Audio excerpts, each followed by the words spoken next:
হাওড়ায় জোড়া দুর্ঘটনায় দুজনের মৃত্যু, আহত হন ৩ জন। কোনা এবং পাঁচলায় দুটি জায়গাতেই দুর্ঘটনা ঘিরে উত্তেজনা ছড়ায়। ঠিক কি পরিস্থিতি এই মুহূর্তে জানাবেন আমাদের প্রতিনিধি সুনীত হালদার। সুনীত, দেখো পাপিয়া, গতকাল রাত 9:30 নাগাদ কোনা সার্ভিস রোডে একটা বাইককে ধাক্কা মারে লরি, এবং এই ঘটনায় বাইকের যে পিছনের যে আরোহী সে ছিটকে পড়ে এবং কলকাতাগামী একটি লরি তাকে পিষে দেয় এবং ঘটনাস্থলেই ওই বাইক আরোহীর মৃত্যু হয়। এই ঘটনা ঘিরে এলাকায় উত্তেজনা দেখা যায় এবং স্থানীয় বাসিন্দারা রাস্তার ধারে দাঁড়িয়ে থাকা ম্যাটাডোর এবং লরিতে ভাঙচুর করে এবং তার বিক্ষোভ দেখাতে থাকে।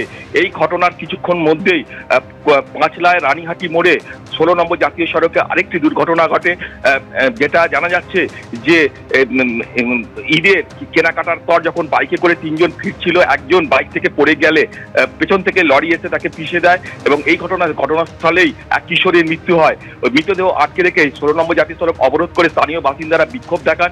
ঘটনাস্থলে পুলিশ যায়, র্যাব যায় এবং তারপর পুলিশ মৃদু লাঠিচার্জ করে বিক্ষোভকারীদের সরিয়ে দেয়। এই ঘটনায় উত্তেজনা ছড়িয়ে পড়ে। দুটো ঘটনাতেই লরি কিন্তু ঘাতক লরি পালিয়ে যায়। ধন্যবাদ তোমায়।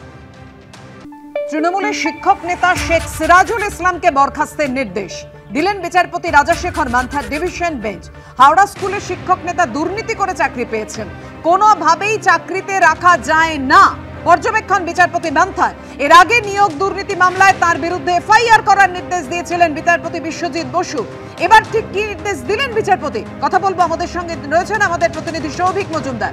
সৌভিক, দেখো, এবারে যে নির্দেশ দেওয়া হয়েছে সেই নির্দেশে খুব স্পষ্টত বলা হয়েছে যে শেখ সিরাজুল ইসলাম তার কিন্তু চাকরি করার কোন রকম অধিকার কার্যত নেই, ফলে তাকে এই মুহূর্তে বরখাস্ত করা হচ্ছে। সেই মর্মেই গতকাল বিচারপতি মান্থার ডিভিশন বেঞ্চ মহামান্য বিচারপতিরা সেই মর্মে নির্দেশ দিয়েছে। এখন তুমি জানো যে এই শেখ সিরাজুল ইসলাম তার বিরুদ্ধে নিয়োগ দুর্নীতি মামলাতেও মাননীয় বিচারপতি বিশ্বজিৎ বসু তিনি কিন্তু এফআইআর করার নির্দেশ দিয়েছিলেন এবং সেই সময় এই অভিযোগও উঠেছিল যে যখন পর্ষদের তরফ থেকে তার বিরুদ্ধে এফআইআর করতে তারা থানায় গিয়েছিলেন, সেই সময়ও কিন্তু দীর্ঘক্ষণ বসিয়ে রাখা হয়েছিল, কিন্তু পুলিশের বক্তব্য ছিল যে তারা সেই সময় আইন শৃঙ্খলা নিয়ন্ত্রণে ব্যস্ত ছিলেন, সেই কারণেই কিছুটা সময় তাদেরকে অপেক্ষা করতে হয়েছে। কিন্তু গোটা বিষয়টা এমন নয় যে তার এফআইআর নিতে অনেকটা দেরি হয়েছে, কিন্তু তারপরে কলকাতা হাইকোর্টের নির্দেশে কার্যত 5 মিনিটের মধ্যে শেখ সিরাজুল ইসলামের বিরুদ্ধে এফআইআর দায়ের হয় এবং তারপর তিনি কলকাতা হাইকোর্টের ডিভিশন বেঞ্চে যান এবং সেখানে তার বক্তব্য ছিল এই যে মাননীয় বিচারপতি বিশ্বজিৎ বসুর নির্দেশ অনুযায়ী তার বিরুদ্ধে এফআইআর হয়েছে, সেই এফআইআরকে কেন্দ্র করে কোনোভাবেই যেন তার যে চাকরি আছে সেখানে তার যেন কোনো রকম প্রভাব না পড়ে, সেই মর্মে তিনি কলকাতা হাইকোর্টে গিয়েছিলেন। কিন্তু মাননীয় বিচারপতি রাজাশেখর মান্থা তিনি গোটা বিষয়টা খতিয়ে দেখে মনে করেছেন যে তার চাকরি করবার কোনো রকম অধিকার নেই।